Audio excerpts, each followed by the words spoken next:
నెల్లూరులో శ్రీరామనవమి వేడుకలు ఘనంగా జరిగాయి. నగరంలో నిర్వహించిన ఈ కార్యక్రమంలో భక్తులు అధిక సంఖ్యలో పాల్గొన్నారు.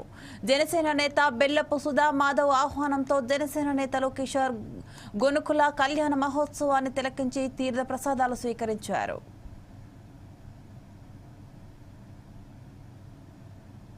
శ్రీనివాసులు గారు, నాగేంద్ర గారి ఆధ్వర్యంలో గత 10 సంవత్సరాలుగా శ్రీరామ నవమి సందర్భంగా ఇక్కడ శ్రీవారి రాముల వారి కళ్యాణం జరిపిస్తున్నారు. అందులో భాగంగా ఈ డివిజన్ నాయకులు సుధామాధవ్ గారు ఇక్కడ ఇన్వైట్ చేయడం వల్ల నూనె మల్లికార్జున మేమందరం ఇక్కడికి రావడం జరిగింది. సుపరిపాలన అందించడమే శ్రీరాముడి లక్షణం. సమస్త జీవకోటిని సమన్యాయంతో చూడగల శక్తి శ్రీరామునికి ఉందని మన పురాణాలు చెప్తుంది. హిందువుల బంధుత్వానికి ఆదర్శానికి ప్రతీక మా యుగపురుషుడు శ్రీరాముడు అని చరిత్ర తెలుపుతుంది. వాల్మీకి గారు కోరినట్టుగా శ్రీరామ రాజ్యం స్థాపించే దిశగా కూటమి ప్రభుత్వం అడుగులు వేస్తుంది.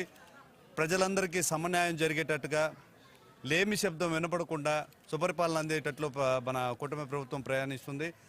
ఆంధ్ర రాష్ట్ర ప్రజలందరికీ కూడా వారి కోరికలు సఫలీకృతమై సుఖశాంతులతో వర్ధిల్లని మరొకసారి కోరుకుంటూ శ్రీరామనవమి శుభాకాంక్షలు తెలియజేస్తున్నాం. తెలుగు ప్రజలందరికీ, హిందువులందరికీ కూడా శ్రీరామనవమి శుభాకాంక్షలు. ఈరోజు 45వ డివిజన్లో శ్రీనివాసులు గారు, నాగేంద్ర గారి ఆధ్వర్యంలో గత 10 సంవత్సరాలు అంబేద్కర్ కోనసీమ